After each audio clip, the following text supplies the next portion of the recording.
What's up, guys? We're back at it again with my UFC 309 fight picks. If you're new here, we make UFC 5 content along with UFC MMA content. So if you guys do enjoy, be sure to drop a like, comment, and subscribe.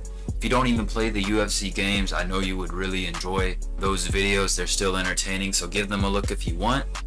Let's get right into the card. First up, we got Mauricio Hufi. Is it Hufi or Rufi? I don't know how to say exactly his name. Coming off of a big win against Jamie Malarkey. And if you're running through Jamie Malarkey, you got some promise in you, right? He's 10-1.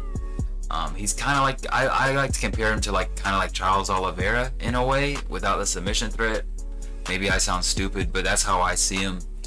He's on a tear. If he can get a big finish this weekend, we might have a new star at lightweight. One of the fighting nerds again. He's fighting James Lontop. I don't know exactly how to say his name. I know nothing about this guy, but I'm gonna have to go with Mauricio Rufi because he's on a roll right now, right? A really good prospect. You guys should keep your eyes out for him.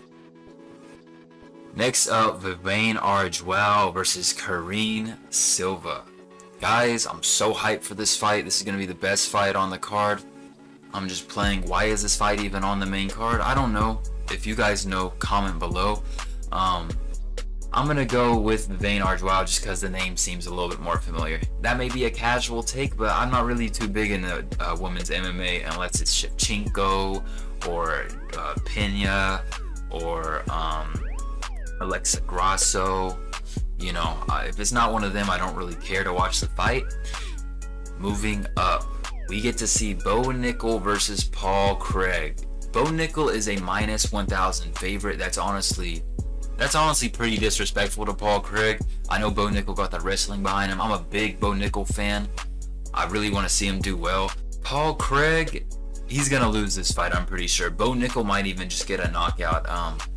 The jiu-jitsu threat, I don't see it being too much because Bo Nickel has grappled against Gordon Ryan. I don't know if you guys knew that. He grappled against Gordon Ryan. I think he got triangled, but Gordon Ryan is on a whole nother level than Paul Craig, and this was before Bo Nickel was even really doing MMA, I believe. So he's got a good experience grappling. He's not going to fall for... If you're getting caught in submissions in 2024 and it's not someone named Charles Oliveira, then honestly, I don't know how you're in the UFC. That may be a terrible take, but in my opinion, you know, you got BJJ Fanatics.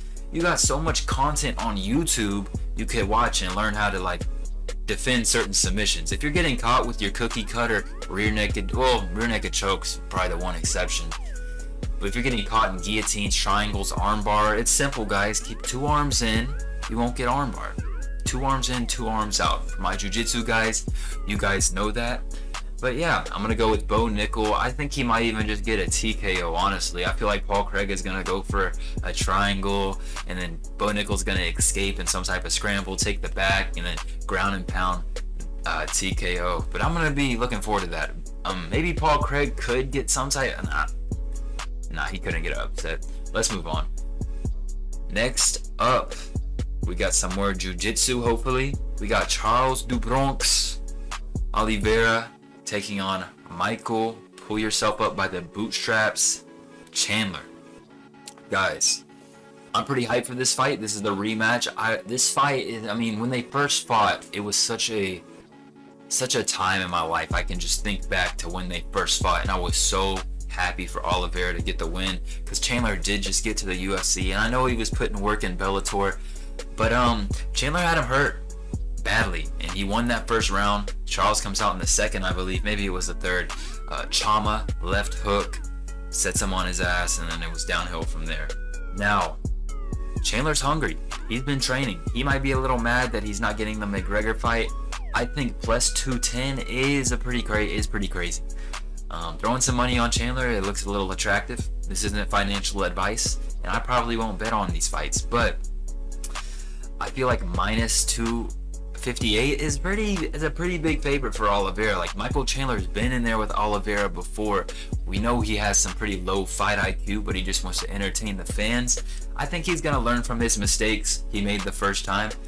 and I think he might actually get the job done. But this is one of those picks. It's like your heart tells you to go with someone, but your brain tells you to go with someone else. And my brain is telling me Chandler's gonna get this done. I'm sorry, guys. My brain is telling me Chandler's gonna get this done. He could get submitted. I don't see Oliveira winning this by knockout again, though. My brain is saying Chandler's gonna win for some reason, and I know I may look stupid, but I'm an Oliveira fan. Like, I like Oliveira way more than Chandler, but I could set that aside and tell you what I think. I think Chandler is gonna win this fight. I believe it's a 3-round fight this time, so I think that favors Chandler more. We saw what happened with Arman Sarukian, and yeah. But Charles Oliveira, I want Charles Oliveira to win. If he wins, I think it will be by submission. I could see him definitely submitting Chandler with a rear naked choke. We know he struggled with that against Gaethje, and when they was that Gaethje or was that Eddie Alvarez in Bellator, and he struggled against obviously against Dustin Poirier getting submitted by the rear naked choke. So I'm gonna go with Chandler by decision, guys. I might be standing out right now, but something just tells me he's gonna get it done. If Charles wins, it's gonna be by submission. I don't see him winning a decision really. But yeah, Chandler's hungry. He's angry he didn't get the Conor fight. So yeah, we'll see how all of that plays out. And moving up the card to our main event of the evening, we got Jon Jones versus Stipe Miocic. Guys, I don't want to see. I really don't care about this fight. I'm not really rooting for one or the other. I know Jon Jones gets a lot of hate, and I'm more on the side. I just want Jon Jones to fight Aspinall. I don't really hate Jon Jones. I know like he's done some crazy things, but he's gonna win this fight. But I want to see him fight Aspinall. I just know he's not. I mean, I may sound crazy. I'm not a Jon Jones hater, guys. I'm not a hater, but I'm gonna tell you what I think. I think Jon Jones is scared of Tom Aspinall. I don't think he's scared like shivering his timbers. I think he's like scared like to take that risk. Like he knows that, like he's a smart man. He's smart, but he makes it obvious that he's scared to lose. Like he knows there's a higher chance of him losing that fight than winning it probably. So he's not gonna fight Aspinall. There's just no way. But yeah, obviously I'm picking Jon Jones to win this. I mean, if Stipe Miocic could pull off the upset, that would be nice to see, I guess. But Jon Jones is gonna take Stipe's lunch money. I don't think he gets him out of there as fast as he gone out of there, but it's gonna be a finish, guys. I could see he's been training with Gordon Ryan too. Bo Nickel wasn't training; he competed against Gordon Ryan, but Jon Jones has been training with Gordon Ryan. And yeah, he's probably gonna get a submission this fight. I'd bet money on a submission. I'm not saying I'd win because this isn't financial advice, but I would bet Jon Jones by submission. I don't think he gets a KO. He hasn't dropped anyone in his career really. Heard he dropped Lyoto Machida, but yeah, Jon Jones by submission. I wish I could go more in depth on this fight, but honestly, we just can't because we know Jon Jones should be fighting Aspinall. And hopefully he does fight Aspinall, but I'm going to tell you this, there's a 99% chance he doesn't fight Aspinall. And yeah, that is going to do it for my UFC 309 main card fight predictions. If you guys did enjoy, be sure to like, comment, and subscribe.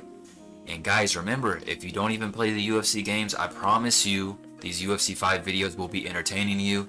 Give them a try. If they're not entertaining, you can dislike them and leave a comment and tell me how bad they were. Or, you know, whatever. Alright guys, you guys take it easy. Can't wait for these fights this weekend. Catch you guys in the next one.